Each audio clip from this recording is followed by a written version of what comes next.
Welcome back to chengetomayowe 90, brought to you by Tixozo Media, episode 40. Now sleep, young one, sleep. The Queen Mother rocked back and forth as little Dombo slowly cast away into his first sleep. Rain fell through the night as the Queen Mother held her grandson looking into the heavy splashes. And suddenly she understood.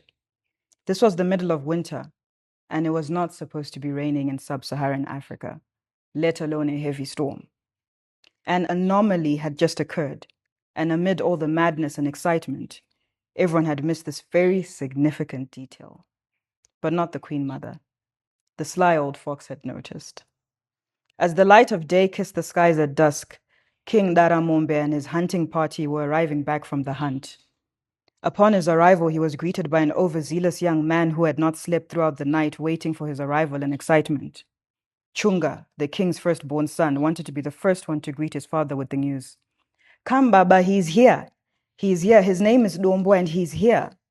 And because of the king's fondness towards the boy, he pretended as if he had not heard the news already. As the king and husband to the queen, he had made prior arrangements concerning the name of the child. Overjoyed, he picked Chunga up, swinging him in the air and dancing at the same time. The boy laughed in the tone of a naughty child and said, "Put me down. Come, let me take you to him. My brother, come and see him."